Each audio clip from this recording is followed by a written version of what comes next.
Got my grizzly grass. So first thing I'm going to do is lay this thing out. So I guess I'll roll up the screen here.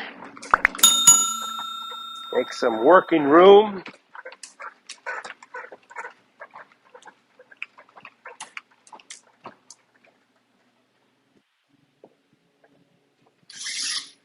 Pull the curtains back.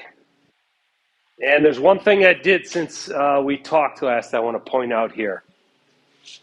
Before we get to laying out the turf here, I want to show you one thing I did with the end of these mats, and it's really around recessing that weight bar that's in the bottom of the impact screen. So I just cut a 2x4 and I'm just putting it underneath the mats here to give a ramp effect on the end of the mat so that bar can live back here and not be on the ground, so it keeps the screen tight, but just kind of hang in this area while hitting. And I've had no ball to bar interaction since I did that, so I'm going to keep that in place. But I'm just pulling that 2x4 out for now to lay the turf down, then I'll slide it back under there.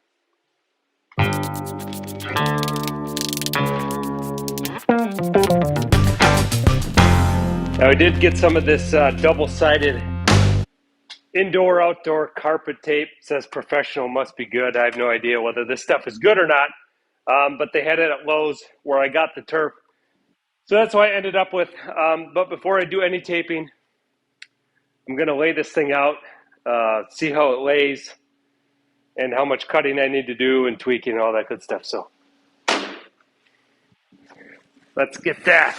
So this is a while in the making between COVID quarantine and some other things, but when I was looking online in anticipation of getting out of COVID quarantine, I noticed that Lowe's put this stuff on clearance. So this is a 6-foot wide piece. They also had a 12-foot wide piece in stock. But this stuff they had clearance down to 19 cents per square foot. So by far the cheapest I've ever seen anything close to that. And this seems to be better quality than some of the others that I found at some of the other big box stores. So by happy coincidence, I saved quite a bit of money. So I got 2 8-foot pieces of this 6-foot wide turf for like $24. I was expecting to spend quite a bit more on that, but again, a happy coincidence. When does that ever happen? It goes way down. Regular price is like 73 cents a square foot, so pretty big reduction in price there. So this turf is going to do a couple things for us. Number one, it's going to look better than these black mats. Number two, it's going to soften the ball a little bit, not a lot, but it's also going to give us a nice smooth surface to putt on if we want to do that. And then the third, it's going to be cleaner. So what I've noticed with the black rubber mats, if you hit an errant shot into it or you hit a shot with a lot of spin and it comes off the screen with a lot of spin, it will pick up some of this black rubber on your ball.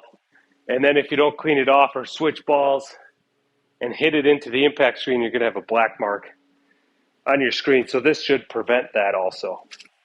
So you can see at the store, I had them, instead of just getting 16 feet, I had them just do 2 pieces of 8 feet. And as per standard, they gave us probably 4 inches extra on here. So we've got plenty. And looking at something like that. So I will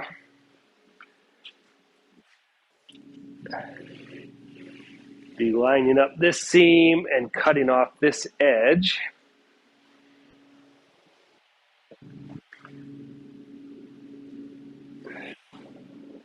I might turn this around because this edge looks better.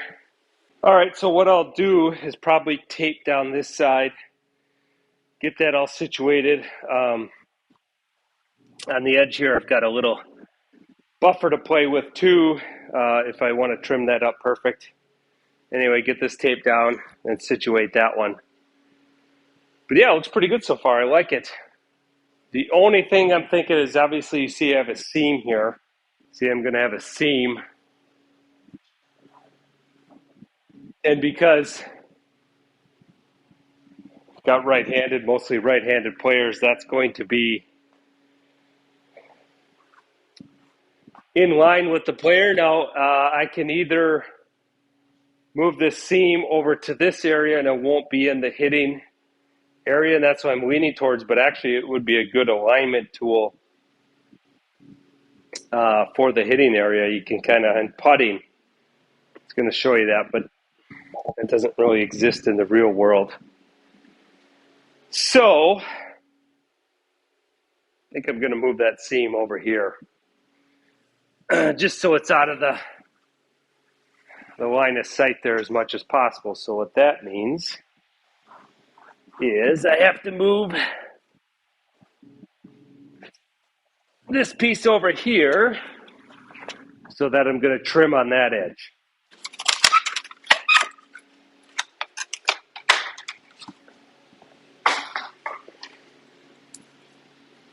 Probably should read the directions, huh?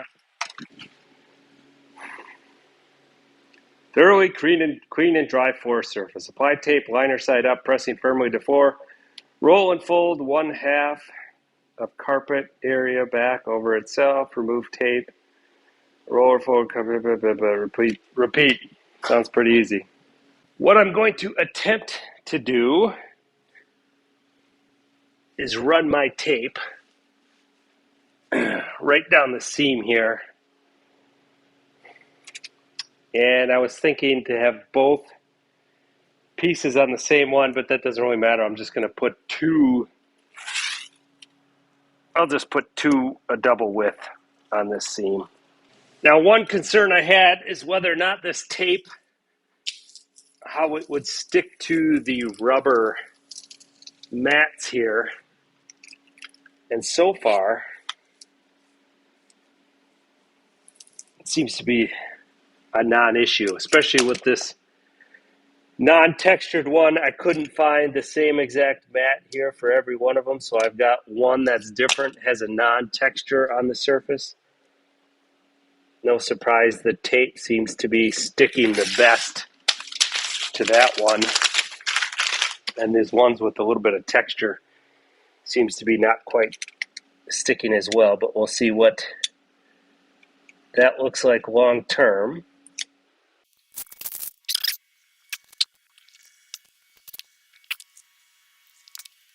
So I've got this edge down. Honestly, it's not really that great. It's not sticking to this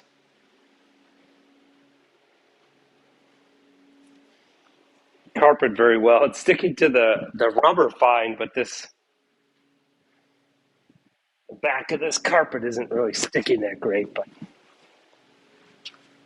oh well, doesn't have to be amazing here.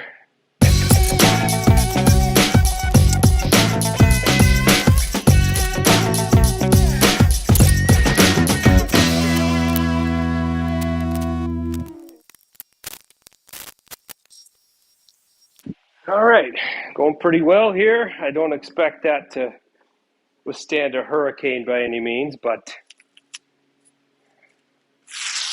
it seems to be keeping things reasonably in place there.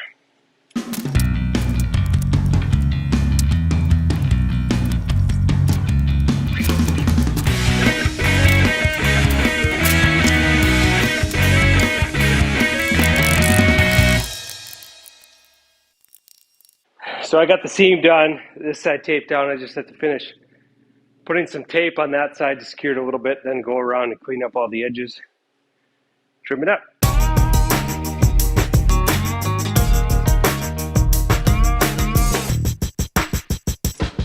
All right, that went pretty well. Have it all laid out, taped down, trimmed up. Again, that tape is not holding the best, but we'll see how it goes long term. I can always just put some different kind of tape under there. So the only thing left to do is slip my 2x4 under the end to get that ramp effect, to recess the weight bar in the bottom of the impact screen. Then we're ready to try this thing out and see how the balls land on it.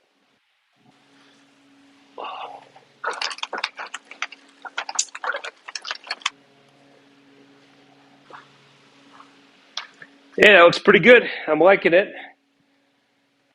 Some wrinkles in there. I'm not a master carpet layer, but I think this looks pretty good. Finishes off that look pretty good. Let's see how a ball lands on there. I'm not expecting a drastic difference. This isn't a very plush carpet, and the main reason for that is the taller ones get pretty expensive. But the other thing is putting. This is more like a realistic green versus the taller artificial grasses are obviously more like a fairway or even a first cut of rough. Those would have done a better job at capturing the ball, but obviously then you get net a very realistic putting experience. So let's see how this goes.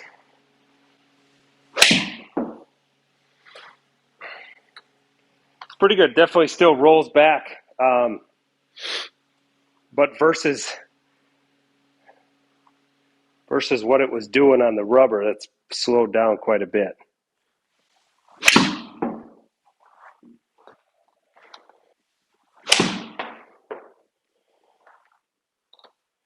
Ideally, you hit it straight ahead with not much side spin, and it comes right back to you. That was pretty nice.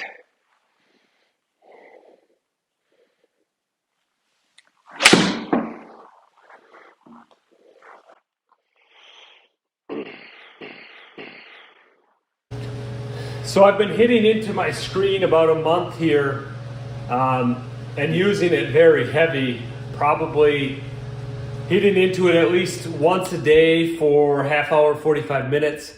And I've been doing speed drills with the driver, and I'm up into the 160 mile per hour ball speed range.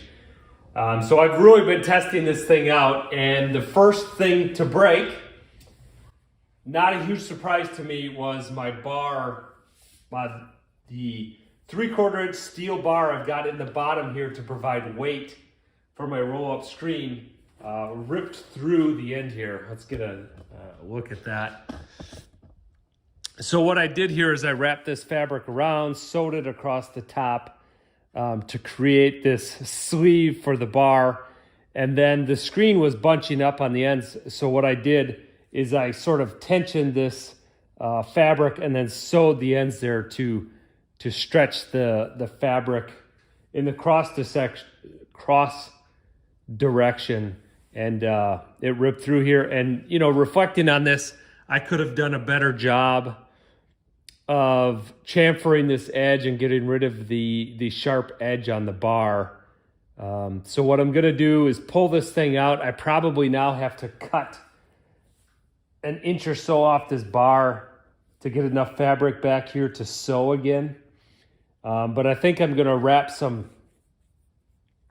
remove the bar. I'm gonna wrap some fabric on this edge.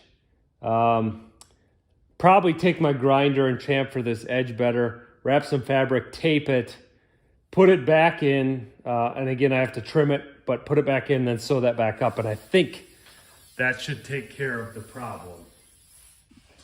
Here's a close-up view of the other end, what it looked like before it ripped through on that end. You can see it's sewn here. Again, I'm no seamstress, that's not perfect, but that held together. It's starting to tear some of the fibers in the material here on that edge. So I think chamfering that edge better, adding some fabric and some tape so it's not such a pressure point on there, I think should be a good long-term solution.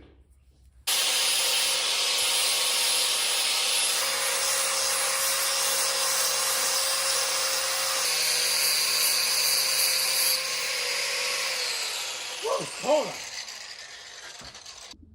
here's what I ended up doing. I cut about 1.5 inches off, beveled both edges really good with a flap disc on the grinder, wrapped a piece of thin fabric over this and taped it, and then tucked it in the edge there to try to remove that sharp spot from the end. I didn't want to go too overboard with the fabric and padding here because I still need to fit it in the sleeve that's sewn in the bottom of the shield, but let's get this baby back in.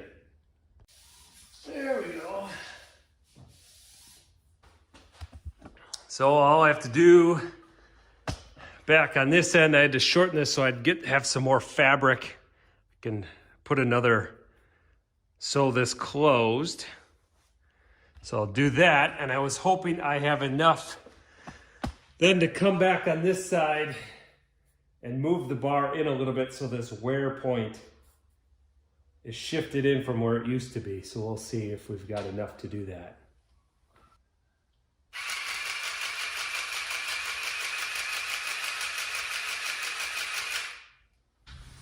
All right, I think we've got just enough fabric here. I cut that down enough.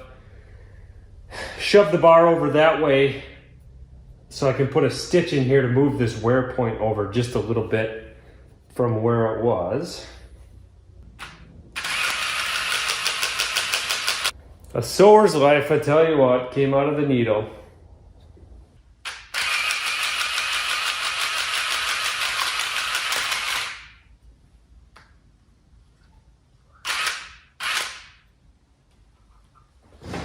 All right, we're back in business, sir. We'll see how it holds up like this. Here I'm going to demonstrate the keystone adjustment on our projector here. So you can see it's not quite fitting on the screen, but I tried to maximize the height of it and the width. You can see just because of the aspect ratio of the screen, we're not able to get all the way to the top, but this actually has quite a bit of adjustment in it here. If we go to settings, and we can go to our keystone adjustment here. And what we want to use is the 4-corner keystone, and we're able to pinch in each corner. And so this is able to create a little bit different aspect ratio there, but you can see I'm nearly maxed out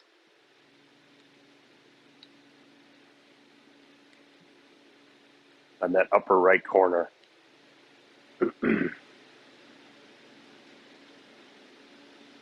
So that's the best way I found to be able to really maximize the screen height and the width. You can see there we're getting most of the screen. And again, the reason I selected to go with that high of a screen is to so I can hit wedge shots and stuff and still be on the impact screen and not have to have netting or something above that, even though it's not filled. But I think it does a pretty good job. It's almost entirely filled. That is your keystone adjustment.